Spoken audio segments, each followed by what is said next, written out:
Assalamualaikum warahmatullahi wabarakatuh. Alhamdulillah rabbil alamin. Wassalatu wassalamu ala asyrafil anbiya'i wal mursalin wa ala alihi wa sahbihi ajma'in. Subhanaka la ilma lana illa ma 'allamtana innaka antal alimul hakim. Rabbi shrah li sadri wa yassir li amri wahlul 'uqdatam min lisani yafqahu qawli, amma ba'd. Terima kasih kuasa tuan-tuan muslimin rahmati oleh Allah SWT bagi memberkati majlis kita pada malam ni.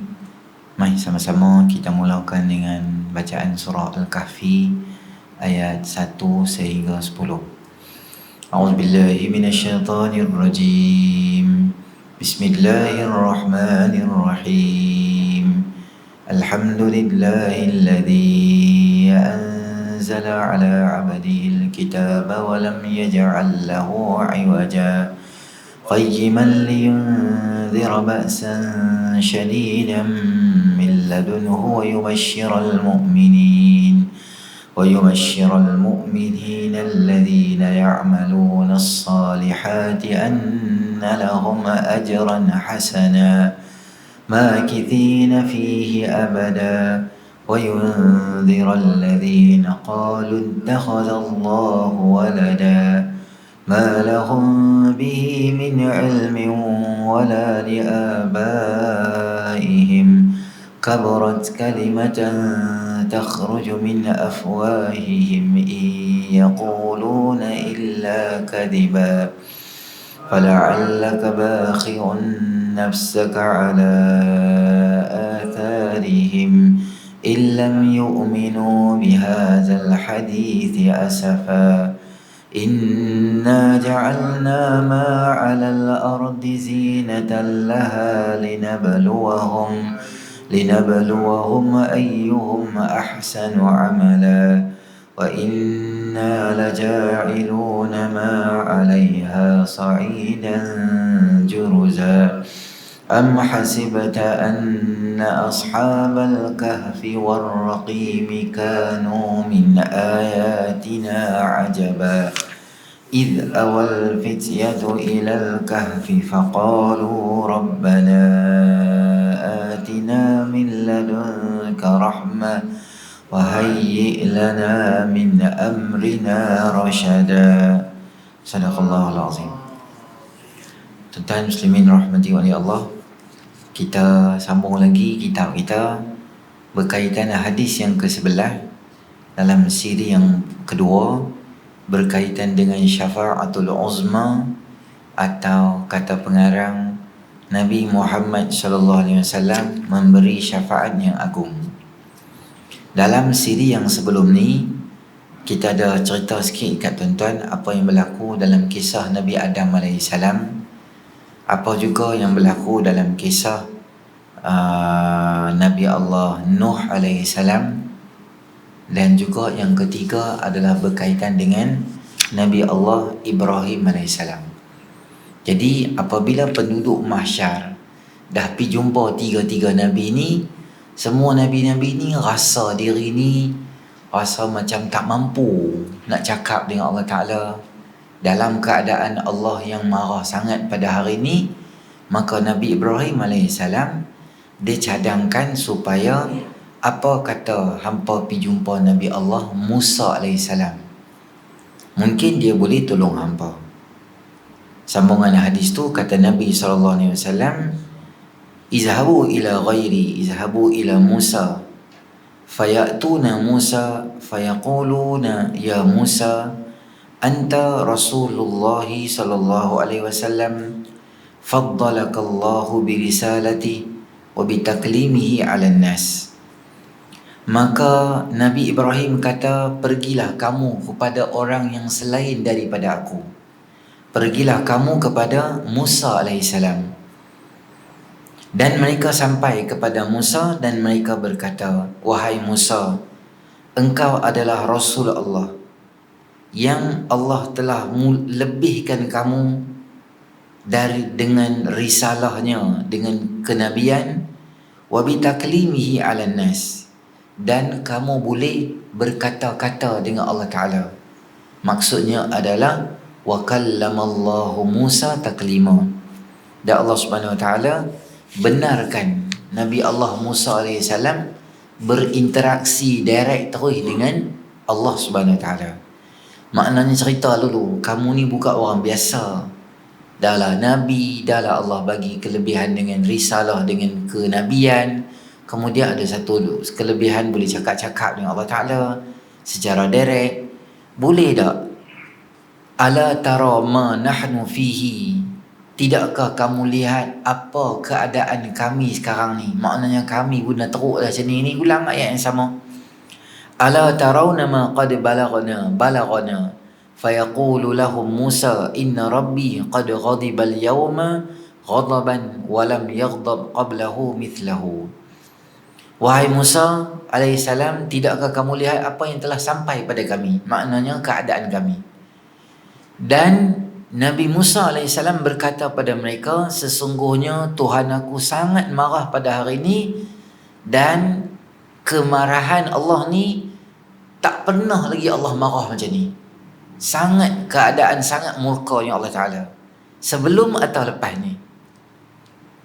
Walan yaghdaba ba'dahu mithlahu. Sebelum ni pun tak pernah marah macam ni, lepas ni pun tak pernah marah macam ni. Wa inni qad qataltu nafsan lam umar biqatliha nafsi idhabu ila ghairi idhabu ila Isa ibn Maryam. Nabi Musa alaihissalam, tuan-tuan, bagaimana boleh terjadi kisah dia bunuh orang tu? Allah Ta'ala memulakan pada kita kisah ini adalah berlaku di dalam surah Qasas ayat yang ke-15 sampai ayat yang ke-22. Dalam ayat yang ke-15 sampai ayat ke-22 ada ringkasan berkaitan bagaimana Nabi Musa alaihissalam boleh terjebak dalam kes yang dikatakan membunuh seorang lelaki. Macam mana kita semua tahu, Nabi Musa alaihissalam setelah dia beranak, Nabi Musa membesar di dalam istana Fir'aun. Sehingga ada orang-orang kampung menyebutnya Musa bin Fir'aun, kerana dibela oleh Fir'aun sejak daripada kecil lagi. Jadi Nabi Musa ni dia bebas untuk akses di mana-mana bilik atau istana Fir'aun ni dia boleh masuk, kerana dia macam anak dia. Dan mak angkat Nabi Allah Musa alaihissalam ni adalah Asiyah bintu Muzahim. Itu adalah sebaik-baik perempuan. Kata Nabi SAW, ramai orang lelaki yang hebat ni, tapi yang perempuan kalau kata hebat tak lebih daripada 4 orang. Yang pertama adalah Asiyah radhiyallahu ta'ala anha. Yang kedua adalah Maryam, mak kepada Isa alaihissalam. Dan yang ketiga adalah Khadijatul Kubra bintu Khuwailid. Satu riwayat menyebut Fatimah, satu riwayat menyebut Aisyah radhiyallahu ta'ala anha. Dan ini beberapa orang perempuan yang mendapat kemuliaan. Antaranya orang yang jaga Nabi Musa, nama dia adalah Asiyah radhiyallahu ta'ala anha. Dan apabila dia membesar, masa remaja dia di dalam istana, dan dia melihat sendiri apa yang kekejaman yang Fir'aun buat terhadap kaum dia, dan Fir'aun buat terhadap bangsa Fir'aun ni, bangsa Qibti. Dan bangsa Nabi Allah Musa alaihissalam ni adalah bangsa Bani Israel. Dan Nabi Musa alaihissalam melihat secara dekat dan praktikalnya apa yang saban hari berlaku pada orang tua-tua daripada bangsa dia, dipukul, disiksa, dan hidup dalam keadaan takut pada Fir'aun, hidup dalam keadaan tertekan. Sejak daripada Fir'aun ada paksa mereka buat buruh, paksaan binaan macam lah yang dibuat kepada bangsa Bani Israel ni. Sedangkan bangsa itu adalah bangsa yang buat tu adalah bangsa Qibti, bangsa Fir'aun. Berlaku satu kisah. Apa dia? Kata Allah Ta'ala, wa dakhalal madinata ala hini ghaflatin min ahliha. Satu hari ketika Nabi Allah Musa AS dia duduk berjalan, hina ghaflatin min ahliha, ketika orang semua dalam keadaan ghaflah. Ghaflah di sini maksud dia orang rehat, waktu petang, waktu tengah matahari rembang panas tu. Jadi orang kebiasaannya ketika tu duduk di rumah, tak ada siapa duduk di tengah-tengah jalan ni, tak ada siapa duduk. Semua orang maksudnya rehatkan diri di rumah daripada kepanasan matahari. Maka Fawajada fiha rajulaini yaqtatilan. Dan Nabi Allah Musa AS tengah jalan, dia tengok dua orang duk berkelahi. Dua orang duk berkelahi, duk fight lah. Hada min syi'atihi wa hada min aduih. Seorang daripada bangsanya dan seorang daripada musuhnya. Siapa bangsa dia? Itu adalah Bani Israel. Yang kedua siapa dia? Yang kedua adalah musuh dia, itu adalah bangsa Qibti dan bangsa Fir'aun. Daripada orang duk berkelahi tengah jalan. Maka Nabi Musa AS fastaghathahu alladhi min syi'atihi 'ala alladhi min aduih. Maka orang yang bangsa dia, bangsa Bani Israel ni, dia pun cakap, wahai Musa AS, tolonglah aku. Aku duk kena dengan dia ni. Macam minta tolong supaya selesaikan masalah. Nabi Musa AS, tuan-tuan, bila dia tengok situasi ni, yang pertama, dia sebagai orang yang bertanggungjawab. Kita kata orang yang ada jawatan, orang yang dipercayai, orang yang diharapkan. Ketika orang besar macam ni jalan, dia minta tolonglah, kau boleh tolong dia. Yang kedua, isu berkenaan ini adalah yang Nabi Allah Musa AS tolong tu orang yang dizalimi. Kerana apabila bangsa Qibti berhadapan dengan bangsa Bani Israel, kita tahu apa realiti yang sedang berlaku di kampung Nabi Musa ketika tu. Qibti ni biasa-biasa pun duk pukul dah. Tambah lagi dalam keadaan yang sangat tegang berlaku, maksudnya ada penindasan, ada penzaliman, ada berlaku benda-benda yang melanggar hak asasi manusia dan sebagainya. Nabi Musa AS apa dia buat? Dan dia pi nak leraikan. Bukan niat dia nak bergaduh dengan orang, nak fight dengan orang, tak. Dia pun tak minta penjelasan apa-apa antara dua orang ni. Tujuan dia nak selesaikan masalah. Tapi apa yang Nabi Musa AS buat? Fawakazahu Musa faqada alaih. Fawakazahu ni maksud dia darbun bijami'il kafi. Dia bila dua orang duk pi lawan, dia pun pi. Wakaza dalam bahasa Arab maksud dia memukul dengan genggam tangan yang penuh, dengan penuh. Maksudnya dia rimbuk lah, kita kata bahasa kita. Tapi bukan nak rimbuk, nak selesaikan masalah. Dia pun macam tu ya. Tata kena tu faqada alaih, mati kawan tu. Bukan nak bunuh pun, macam tu ya letak gitu ya. Tata mati kawan tu. Bukan Nabi Musa bersalah. Saya abang kata tuan-tuan, yang pertama Nabi Musa AS menolong orang yang dizalimi. Kerana kita tahu situasi keadaan tu, bangsa Fir'aun, Qibti, Bani Israel tu macam mana.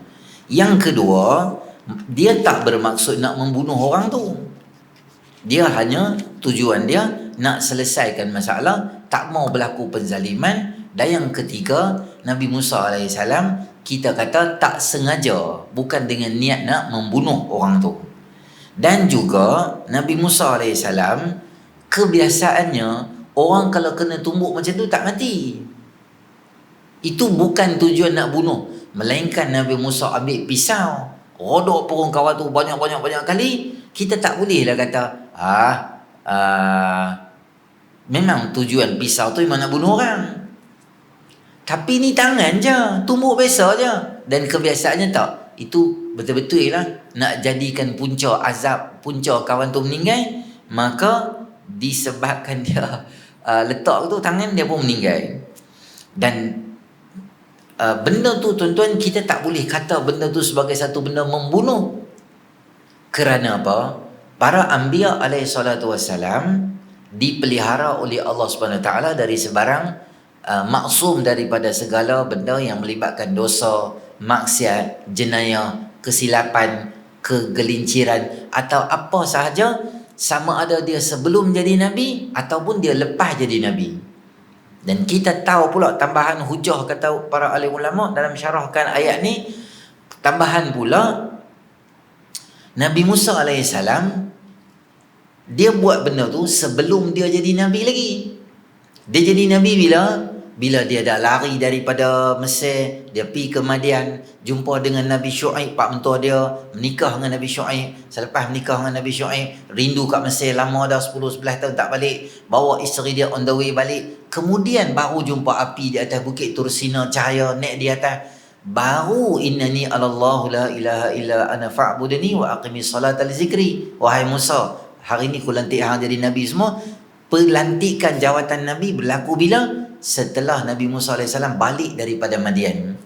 Daripada hujah-hujah atau senarai ni, ulama senarai bahawa menunjukkan bahawa Nabi Musa AS tidak bersalah. Tidak ada yang menyebut kata Nabi Musa ni membunuh dengan sengaja atau silap. Okey, kalau dia tak silap, kalau dia tak silap, sebab apa Nabi Musa AS kata dalam hadis yang kita mengaji ni, kata aku ni dah bunuh orang, Allah tak suruh membunuh aku.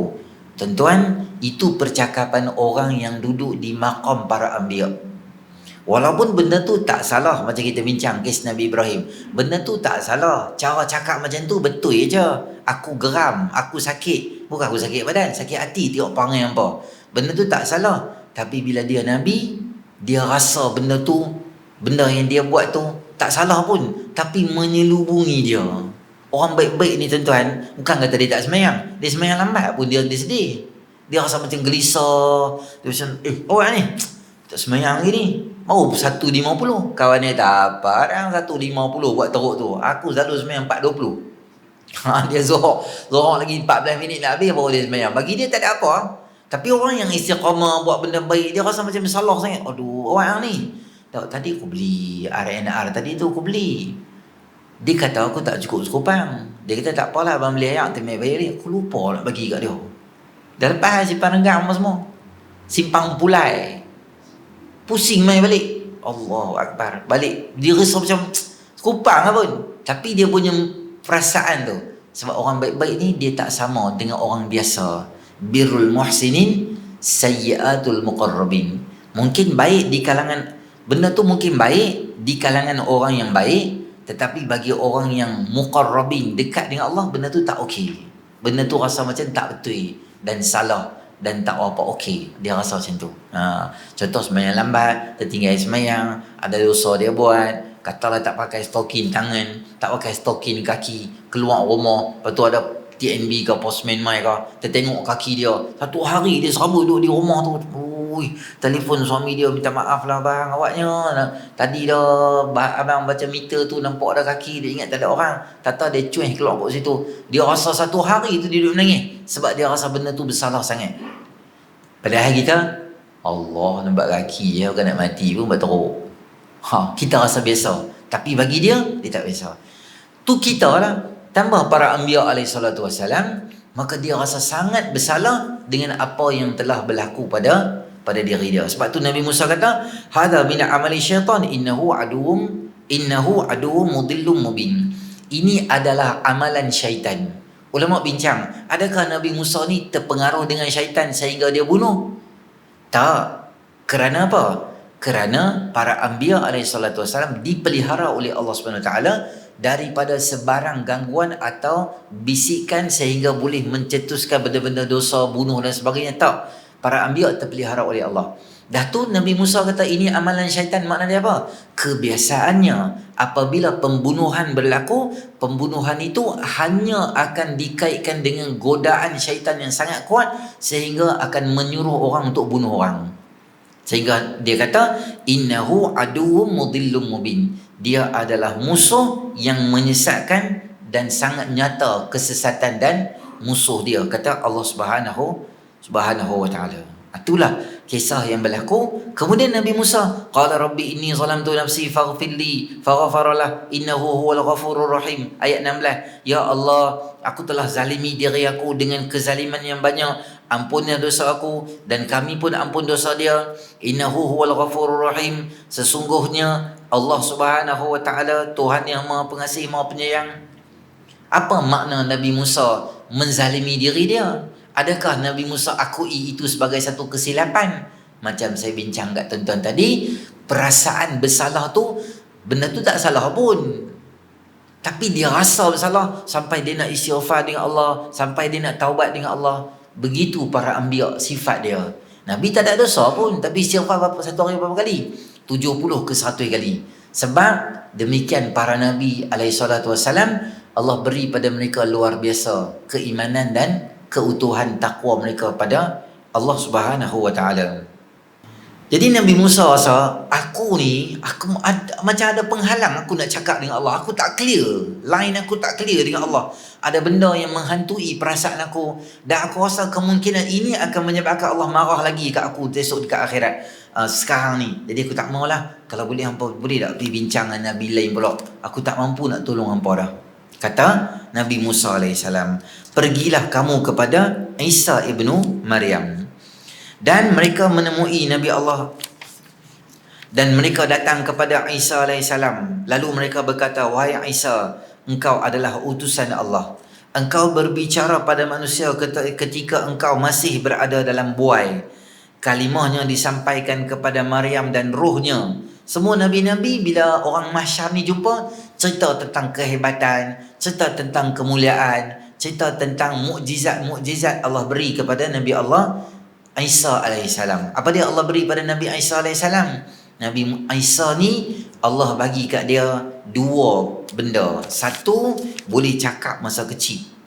Ketika kecil, baby dalam buai, Nabi Isa boleh cakap. Ketika mak dia tak larat jawab dah soalan, dia kata, hampa tanyalah anak aku, tunjuk je. Dia tak cakap pun. Nabi Isa AS cakap, Inni abdullah ataniyal kitab wa ja'alani nabiyya. Aku adalah hamba Allah dan aku adalah Nabi Allah, diberi kitab kepada aku. Nabi Isa AS. Ada lagi tak baby boleh cakap masa kecil? Ada 4 baby boleh cakap ketika kecil.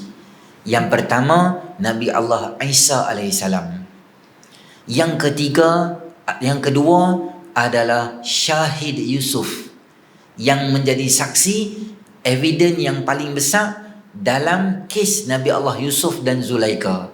Baby itu adalah baby salah seorang staf istana yang ramai-ramai kumpul dan melihat. Kemudian baby itu kata, hampa cek tengok baju Nabi Yusuf koyak kat mana. Koyak depan, yang salah adalah Nabi Yusuf. Koyak belakang, yang salah adalah Zulaikha. Walaupun bukti lengkap, kertas siasatan canggih, lengkap, elok, tapi yang kena penjara adalah Nabi Allah Yusuf AS. Yang ketiga boleh cakap ketika kecil, nama dia Juraij. Juraij ini disebutkan oleh Imam Bukhari dalam kitab dia Adabul Mufrad, bab birrul walidain, buat baik dengan mak dan bapa. Kisah Juraij yang mak dia terasa hati dengan dia, dan akhirnya Juraij menerima ujian yang besar dalam hidup dia apabila seorang perempuan yang kerja tak elok, yang berzina tiap-tiap hari, mengaku ada hubungan dengan Juraij, dan ini adalah babynya Juraij. Dengan izin Allah, baby tadi cakap, dia kata, tak, ini bukan bapa aku. Bapa aku adalah pengembala kambing di hujung kampung sana. Dan yang keempat yang boleh cakap ketika kecil, siapa dia? Itu adalah Ashabul Ukhdud. Panjang kisah Ashabul Ukhdud. Di hujung kisah saya bentang kepada tuan-tuan, ketika semua orang mengaku Islam, raja tadi dia geram sangat, dia bakar parit yang panjang, besar dan luas, tolak semua orang masuk dalam tu. Ini kisah ada dalam Riyadhus Salihin. Panjang kisah dia. Kisah seorang lelaki, budak kecil yang dia pergi mengajar sihir, kemudian pergi dekat rahib belajar agama semua tu. Kemudian ketika nak tolak, baby tadi dia cakap, wahai mak, sama macam cerita Masyitah tu lah. Wahai mak, tak apa, jangan takut mak, kita berada dalam kebenaran, jom kita sama mati syahid macam tu lah. Bagi macam semangat kat mak dia pun meninggal. Allah beri syahid pada mereka. Tu 4 baby yang cakap ketika kecil. Dan Nabi Isa AS juga orang yang sampai hari ni panjang usia dia. Ada 4 juga tuan-tuan. 4 juga benda, 4 bukan benda. 4 yang Allah panjangkan usia dia. Pertama, Allah panjangkan usia siapa dia? Iblis. Iblis hak kacau Nabi Adam tu, yang terlibat dengan insiden tu sampai hari ni hidup.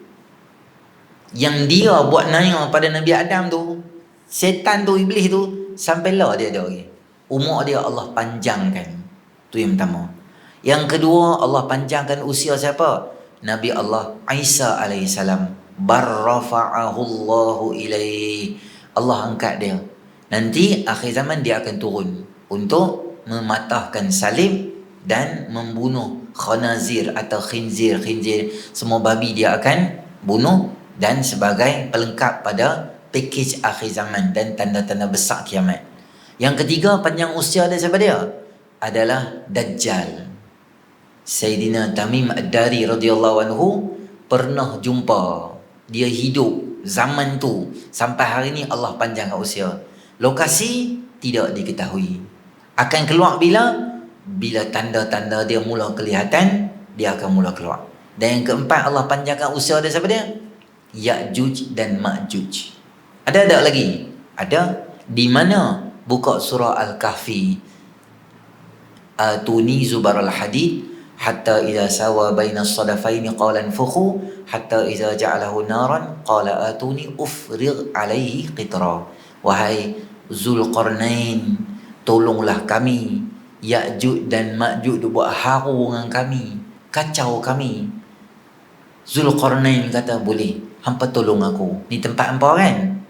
Hampa tolong, aku tolong. Aku tolong hampa, hampa tolong aku. Apa dia? Cari besi-besi. Kita lebok besi semua, kita ambil, kita tuang daripada kawasan mereka ke kawasan apa, dia tak akan main. Tapi satu hari benda ni akan pecah dan dia akan keluar main. Maksudnya dia ada lokasi tidak diketahui, dirahsiakan oleh Allah, nanti dia akan keluar. Itu semua yang ada dalam Quran. Kata Allah panjangkan usia dia, dia akan main lah. Bila? Tak tahu dia akan main. Tapi semuanya, cuma saya bila baca Kahfi tu, kita teringat bagaimana agaknya teknologi yang digunakan oleh Zulqarnain, kerana dia boleh ambil besi dan lebokkan besi dan gunakan macam satu plate gergasi, tuang masuk leburan dan cairan timah besi apa semua tu dalam tanah, dan dia tembus sampai ke bawah, dan kualiti besi tu tidak boleh dikorek dengan izin Allah walaupun oleh Ya'juj dan Ma'juj. Tu zaman bila tuan-tuan, teknologi luar biasa lah. Apa sistem yang Zulqarnain guna yang hebat sangat, dia punya teknologi tu boleh lebok besi satu dah. Sebab dia bukan ada dekat kampung dia, dia pergi jalan dekat rakyat dia. Dia kan pemimpin dunia, jadi dia pergi jalan kampung tu. Maknanya dia boleh buat satu benda yang luar biasa, walaupun bukan di ibu negara. Maksudnya dia pergi kampung-kampung, dalaman kampung tu, tang tu dia boleh buat dengan besi, dengan segala squad dia semua. Hebat. Zulqarnain dia bukan Nabi, tapi Allah bagi. Jin tak ada staff dia, bukan jin Nabi Sulaiman, jin staff dia, syaitan staff dia. Tak, Nabi Sulaiman seorang dia, Zulqarnain. Tu mereka panjang umur, mereka akan keluar main nantilah. Maka bila jumpa Nabi Allah Isa AS, orang kata kat Nabi Isa, tolonglah kami, kamu Allah beri kelebihan macam-macam, boleh cakap ketika baby semua ni. Maka kata Nabi Allah Isa AS, Rabbku waktu ini sangat-sangat marah, dan dia tak pernah marah seperti ini sebelum ini, dan tidak pernah marah seperti ini sesudah ini. Namun dia tidak menyebut apakah kesalahan dia. Nabi Isa, dia tak mention apa kesalahan dia. Nabi-Nabi lain dia sebut kesalahan dia kan. Diriku, oh diriku, pergilah kepada orang lain, pergilah kepada Muhammad SAW. Maka datang kepadaku, lalu berkata, mereka datang kepadaku. Nabi apa? Nanti geng mahsyar, bila daripada tu semua orang, akhirnya mereka akan mai jumpa dengan aku. Wahai Muhammad SAW, engkau adalah utusan Allah, penutup para nabi. Dosa yang dilakukan terhadapmu yang lalu dan kemudian telah diampunkan oleh Allah. Berilah kami syafaat yang dapat mendekatkan kami kepada Rabb.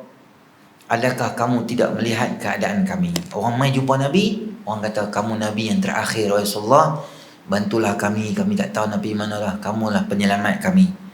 Maka kata Nabi SAW, aku akan jalan sampai aku di bawah arash, kemudian aku tersungkur sujud kepada Rabbku, lalu Allah akan memulai dengan pujian dan sanjungan untukku yang belum pernah disampaikan kepada seorang pun sebelumku. Kemudian dikatakan, wahai Muhammad, angkatlah kepala kamu, mintalah, pasti aku akan beri. Berilah syafaat, nescaya engkau diizinkan untuk memberi syafaat. Jadi bila semua Nabi-Nabi ni dah tak boleh buat apa dah, maka ketua para anbiya alaihi salatu wasalam, itulah Muhammad sallallahu alaihi wasallam, akan jalan sampai ke arash Allah Subhanahu wa taala. Sujud yang begitu lama dengan Allah Subhanahu wa taala. Melihat sujud Nabi yang bersungguh dalam tangisan, maka Allah Subhanahu wa taala akan kata, wahai Muhammad, angkatlah kepala kamu, ya Muhammad, irfa' ra'saka sal tu'tah, mintalah apa sahaja, aku akan tunaikan hajat kamu. Maka aku mengangkat kepalaku lalu berkata, wahai Rabb, umatku, Allah berfirman, wahai Muhammad, masukkan orang yang tidak dihisap daripada kalangan umatmu melalui pintu syurga sebelah kanan, dan mereka adalah sekutu semua manusia selain pintu-pintu, dan mereka adalah sekutu semua manusia selain pintu-pintu itu. Jadi Allah Subhanahu wa taala dengan kemurahan dan kasih sayang kepada Nabi sallallahu alaihi wasallam akan mohon dan akan bagi tahu proses penghisapan pun bermula, dan ada di kalangan umat Nabi sallallahu alaihi wasallam yang akan masuk dalam syurga tanpa hisab. Ini kelebihan dan kemuliaan yang Allah beri kepada baginda Rasulullah sallallahu alaihi wasallam. Dan Nabi ini tuan-tuan, dia tak ada langsung nak, bila dalam keadaan yang sangat getir, dalam keadaan yang sangat susah, dalam keadaan yang sangat payah macam tu, Nabi tak fikir langsung isteri-isteri dia. Nabi tak kata pasal keluarga dia. Walaupun Sayyidina Hasan dan Husain cucu kesayangan, tak sebut nama dia. Walaupun Sayyidatina Fatimah anak kesayangan, Sayyidina Ali menantu kesayangan, sahabat kesayangan, banyak orang yang rapat dengan Nabi, Nabi tak sebut nama mereka. Nabi SAW kata, ummati, ummati. Inilah dia tuan-tuan, slogan semua manusia, bukan para Nabi ya. Semua manusia, slogan dia tak sama dengan slogan Nabi SAW. Slogan manusia semua, termasuk para Nabi-Nabi yang lain, adalah apa? Nafsi, nafsi. Aku, oh diriku, oh diriku. Tapi yang kata Muhammad SAW ni bukan sayang kita kat dunia je, tapi di akhirat pun Nabi tahu semua orang dalam keadaan susah. Yang susah tu umat dia dalam keadaan susah juga. Yang selesaikan masalah kita adalah baginda Rasulullah sallallahu alaihi wasallam. Maka hari ni tuan-tuan muslimin rahmati oleh Allah, sangat-sangat perlu kita ni membalas jasa Nabi sallallahu alaihi wasallam. Dengan apa? Dengan tuan-tuan duk main inilah, main belajar hadis, apa hak Nabi suruh kita buat, apa hak Nabi tak suruh buat kita buat. Ini cara kita balas baik yang Nabi ajak pada kita. Yang kedua, macam mana nak balas? Banyakkan selawat kita pada baginda Rasulullah sallallahu alaihi wasallam. Tak utama esok, cari ruang pi Jumaat awal sikit, orang perempuan cari ruang pegang tasbih duduk, kurang-kurang di 2, 3, 4, 5, 6 ratus, berapa kali, beratus kali boleh selawat, 1000 ke berapa ke. Ini semua benda yang kita nak balas jasa baginda Rasulullah sallallahu alaihi wasallam. Hadis yang panjang ini menggambarkan situasi sebenar apabila manusia mula dihimpunkan di padang mahsyar yang sangat luas. Fokus hadis ini adalah untuk memberitahu bagaimana manusia melalui kesusahan pada hari kiamat dengan meminta syafaat atau jaminan para anbiya alaihi salatu wasalam. Di dunia kemungkinan kita perlu atau tak perlu dengan Nabi, boleh jadi kita buang Nabi. Tapi di akhirat, inilah manusia nak tolong kita nanti di akhirat. Jangan kita hari ni jadi orang yang muka tak malu. Di dunia kita tak pernah ambil kenal dengan Nabi, tak pernah tahu perjuangan mereka, tak pernah tahu sirah mereka ni dengan umat mereka. Tapi dengan muka macam mana nanti kita nak minta tolong dengan para anbiya alaihi salatu wasalam. Kalau dengan Nabi SAW pun banyak benda hak Nabi suruh kita tak buat, Nabi tak suruh hak kita buat, macam mana kita nak minta tolong dengan baginda Nabi SAW? Ini fokus hadis ni nak ajak pada kita, susahnya orang di mahsyar, dan semua orang berhajat pada para anbiya SAW. Proses meminta syafaat bermula daripada Nabi Adam, kemudian Nabi Nuh, Ibrahim, Musa, Isa alaihimussalatu wassalam. Kesemua mereka menolak pemberian syafaat kerana bimbang akan murka Allah, sehingga manusia meminta syafaat pada Nabi SAW. Akhirnya diperkenankan oleh Allah Dan pengiraan amalan pun bermula. Setelah sekian lama orang masyar tunggu, baru proses bermula. Proses bermula dengan siapa? Dengan umat Nabi SAW. Kemudian baru umat-umat yang lain. Setiap manusia akan melalui proses yang sangat panjang. Daripada mana duit dia ambil, ke mana duit dia menghilang. Adakah dia amal ikut ilmu yang dia tahu? Apa dia buat dengan umur dia? Apa dia buat dengan usia remaja dia? Seorang dengan harta, dengan apa semua ni akan dihisap. Maknanya deep scan. Kalau kita buat scan komputer tu, kalau scan biasa tu biasa ya. Kalau kita hak jenis antivirus berbayar tu, deep scan. Dia scan sampai ke dalam mana-mana folder hak kecil-kecil tu ada, yang tersembunyi pun dia boleh scan. Macam itulah hal keadaan esok di akhirat. Semua akan di scan satu demi satu. Jadi setiap orang tu panjang lah. Katalah orang yang dipanggil tu nama dia Muhammad. Berapa juta manusia nama Muhammad. Yang hidup, yang tak beranak lagi pun ada. Yang dah meninggal pun ada. Sejak pada Nabi SAW lantik jadi Nabi sampai hari ni berapa ribu manusia nak kena hisap. Tunggulah seorang demi seorang demi seorang. Sebab tu pastikan kalau boleh kita berada dalam 7 golongan yang dapat naungan arash Allah Subhanahu Wa Taala. Senang saya habaq apa dia? Laki-laki yang hati sanubaru dia sentiasa berpaut pada masjid. Orang ni akan selamat. Laki-laki yang sedekah, tangan kanan tak tahu apa dia buat dengan tangan kiri. Ini orang boleh selamat di akhirat. Seorang lelaki yang diajak untuk berzina oleh seorang perempuan yang cantik, yang ada duit yang banyak, kekayaan, glamour dan semua bisnes dia ada. Dia yang ajak berzina. Lelaki ni kata, inni akhafullah, aku takut pada Allah. Dan yang paling mudah sekali adalah apa dia? Lelaki yang duduk di satu kawasan dan lokasi dan dia menangis disebabkan semua dosa-dosa dia yang lampau. Ini juga orang yang ada peluang untuk dapat syafaat esok nanti di akhirat.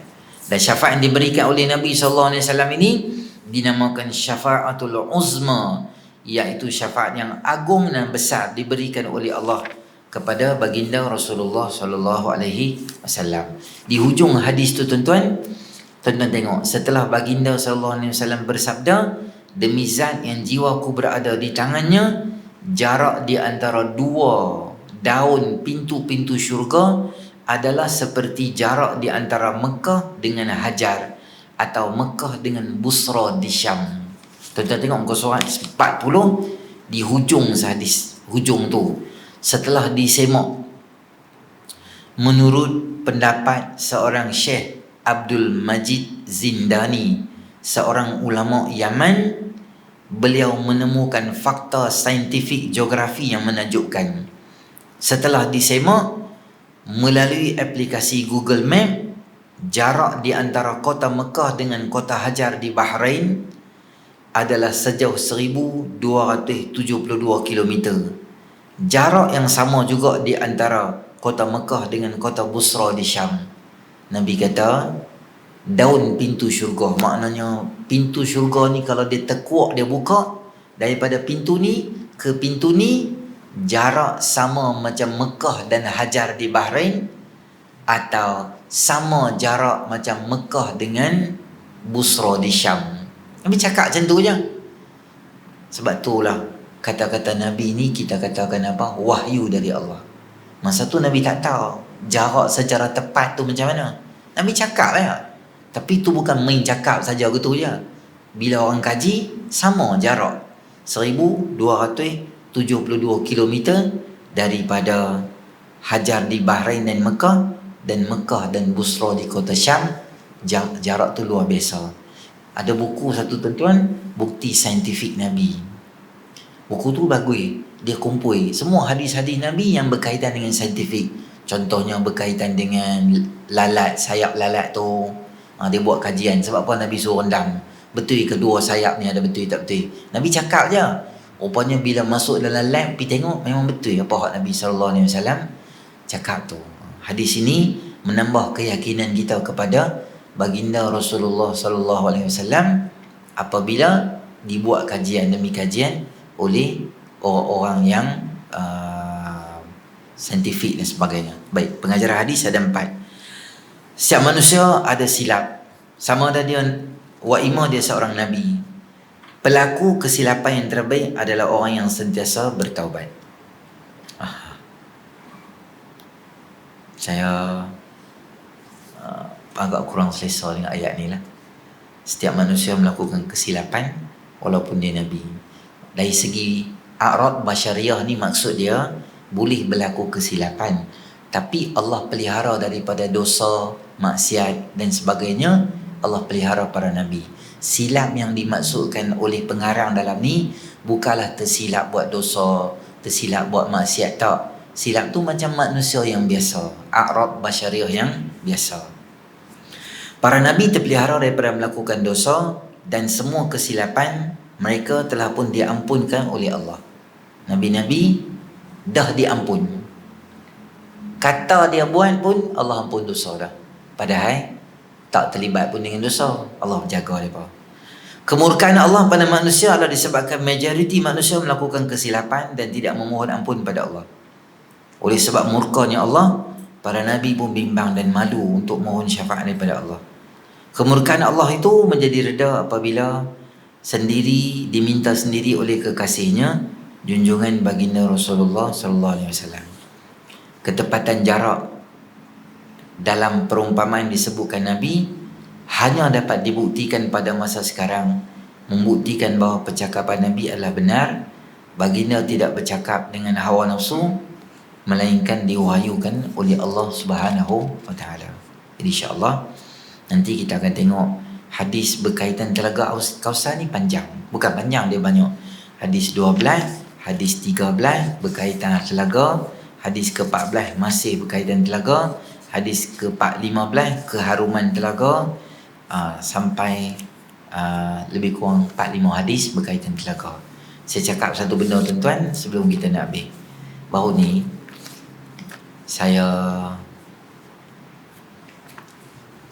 pergi majlis tahlil perdana kita punya Allahyarham Maulana Bukhari meninggal. Habis bagi macam tausiah tazkirah tu, saya duduklah kat tepi tu. Ada beberapa orang yang pernah khidmat dengan Maulana. Dia mai lah. Dia kata kat saya, "Ustaz, di situlah Maulana nanti duduk lepas isyak. Saya lah akan bancuh teh tarik dekat dia. Kat sini lah orang timai tanya soalan. Orang yang tanya soalan dengan dia, dia macam universiti bergerak. Semua benda dia boleh jawab. Dan dia tak pernah sakitkan hati orang bila jawab. Orang main dalam keadaan serabut, orang dengar soalan dia, jawapan dia, orang balik dengan keadaan tenang." Cerita lah saya cakap. Cuma saya nak bagi tahu Ustaz satu benda. Saya kata pada dia, masa hari meninggal, Syekh meninggal itu, ramai orang main rumah Syekh. Saya kata betul lah, biasalah benda tu memang normal lah orang main rumah Syekh. Dia kata bukan Ustaz. Yang saya sedihnya, bila orang ramai main, berlaku benda yang tak sepatutnya berlaku. Saya kata pada dia, banyak barangan-barangan peribadi Maulana yang dicuri pada hari itu. Termasuk tasbih Maulana orang ambil, Quran dia, apalah benda-benda yang dia selalu duduk di kursi dia masa dia sakit, dia duduk dalam alik tu. Kawasan tu memang semua barang-barang personal dia ada dekat atas tu. Jadi orang yang main ni, mereka kata, mereka pergi ambil. Sebab mereka kata berkat tasbih Maulana, mereka ambil gitu. Yang lebih teruk, mereka boleh main tunjuk pula. Pegang tasbih tu, mereka tunjuk, "Ustaz, ya tasbih Maulana." Baik, ambil berapa tasbih? Dia tak bawa berkat. Tu nama dia curi lah tuan-tuan. Curi tak ada keberkatan. Melainkan minta izin. Saya teringin sangat nak guna tasbih Maulana. Tak apa, ambil simpan, tak apalah. Tapi bagusnya barang-barang peribadi ni, ulama-ulama orang yang ada nama ni, mereka akan ambil. Lainlah kerajaan negeri ambil, simpan di galeri ke apa ke sebagai peringatan. Yang tu tak ada masalah apa. Yang peliknya hang ambil buat apa? Hang ambil bukan nak zikir pun. Tasbih ada kat rumah, beli kat Maidin, orang balik Mekah pun tak boleh guna pun. Gantung pun nama tasbih yang dapat bila, tasbih yang dapat bila. Orang so zikir yang ambil tasbih tu buka rumah hang buat apa? Dan lebih karut lagi tuan-tuan tahu apa? Ketika mayat nak masuk tu, dia pergi gabui apa? Pasang kubur tu dia ambil kat tepi tu. Sebab apa? Berkat pasang kubur. Lepas tu duduk jajar kat orang, dia pasang kubur Maulana. Dan nak buat apa pasang kubur? Maulana kalau hidup pun dia timah orang, ambil pasang buat apa? Aku suruh ambil kitab pergi mengaji, Quran pergi mengaji. Yang ambil pasang simpan buat apa? Inilah masyarakat kita. Lain yang ulama ajar, lain yang kita faham. Lain yang orang suruh buat, lain yang kita buat. Padahal dia tinggal kat kita punya berlambak benda-benda baik. Dia ajak kita pasal Quran, dia ajak kita pasal pemurah, dia ajak kita jangan terpengaruh dengan dunia, macam-macam benda baik yang dia sebar kita. Tapi kita tak ambil, kita pergi buang, ambil lain pula. Silap air bulan dia pergi buat cerita pula. Yang ni kalau hangpa mau pasal sebutih RM45. Sebab pasal Maulana, hangpa boleh korek dah kubur Maulana. Dia buat bisnes pula. La ilaha illallah Muhammadur Rasulullah. Tak apa betul otak kita ni. Dia suka benda-benda macam tu. Dan kita pun suka. Kalau ada benda-benda macam tu lah, mistik gitu, orang kita ada minat benda-benda gitu. Dia macam adalah yang tu ini. Benda yang Maulana buat tu kan. Benda apa? Maulana tak terkesan dengan dunia. Ada orang yang bawa Maulana pergi ambil anugerah Datuk. Dia Datuk Kerajaan Negeri Pulau Pinang bagi Datuk dia macam TYT birthday yang lama tu kan. Dia pergi ambil. Dia ambil dia. Pujuk dia nak pergi ambil tu pun banyak cerita. Susah lah pujuk dia. Punya tak mau lah dia pergi. Bagi dia ambil. Tahu masa dia balik tu, dia buat apa? Yang cerita kat saya ni orang yang bawa dia, Datuk Habib Sangkuit tu. Dia ambil semua pingat-pingat dia. Dia bulang kotak semua balik dia elok. Dia tutup. Dia pergi kat katil rumah dia. Dia pegang. Dia tolak masuk bawah katil rumah dia. Fium. Dia buat begitu. Dia kata mal hayatud dunya illa la'ibun wa lahun. Tidaklah kehidupan di dunia ini melainkan mainan dan senda gurau. Maknanya Datuk tak ada apa, lempak apa tu, pakai kurta dia esok, dia pergi sembahyang macam biasa. Itu hidup dia. Tu dia ajak kita. Kita tak ambil. Masjid Terapung bagi kat dia tokoh Maulidur Rasul. Sendiri, bukan kerajaan negeri. Mereka buat sendiri, mereka panggil Maulana bagi kat dia tokoh. Driver dia malam tu dia kata saya, Ustaz, kami bagi kat dia malam tu sagu hati syarat kami bagi kat dia 1,500 kami bagi kat dia. Lepas tu Ustaz tahu tak 1,500 jadi apa? Tak tahu. Saya bawa dia sampai kat Chulia Street. Dia suruh saya berhenti. Saya kata Maulana tak sampai rumah lagi. Dia tak berhenti. Sini berhenti dia dah. Ustaz tahu dia buat apa? 1,500 tu dia pergi bagi kat semua gelendangan ada tu semua. Demi Allah dia kata, dia niat kereta balik, saya tengok sampul itu kosong Ustaz. Malam tu dia dapat duit, malam tu dia habis semua duit. Bagi kat orang miskin, susah kat gelendangan, tak makan tak betul apa semua tu. Jumpa bagi. Habis malam tu, dia niat kereta, apa pun dia tak ada tu. Yang ni Maulana ajak kita. Supaya sifat pemurah, derma, tak terkesan dengan dunia. Yang tu hang tak ambil, hang biar ajak curi pula. Maulana kalau tengok hang panggil tu, dia mesti sedih. Sebab aku ajak hang tak ikut, aku benda lain pula yang hang buat. Jadi kalau tuan-tuan pergi rumah orang, terutama orang meninggal, jangan ambil apa-apa barang kat rumah dia. Minta izin dulu pada ahli keluarga dia. Banyak cerita barang-barang tu semua dia jadi barang-barang faraid lah apa semua. Dia banyak cerita tu. Kalau boleh, jangan sentuh barang-barang tu. Hang nak tasbih, main kau abang taman aja. Maidin. Bapak tasbih, segulung dia dah tu. Hang tasbih sampai muntah, buh di kepala hang pun tak apa. Siapa tak marah. Tasbih dia ada pun tak ada yang guna kan. Ambil tasbih orang pula. Okey, itu saja insya-Allah. Nanti kita akan jumpa dalam siri akan datang pula. A'udzubillahi minasyaitonir rajim. Bismillahirrahmanirrahim. Alhamdulillahirabbil alamin. Wassalatu wassalamu ala asyrafil anbiya'i wal mursalin wa sahbihi ajma'in. Allahumma anfa'na bima 'allamtana wa 'allimna ma yanfa'una zidna ilma rabbana atina fid dunya hasanah fil akhirati hasanah wa qina 'adzabannar. Sallallahu ala sayyidina Muhammadin nabiyil ummi wa ala alihi wa sahbihi ajma'in. Alhamdulillahirabbil alamin.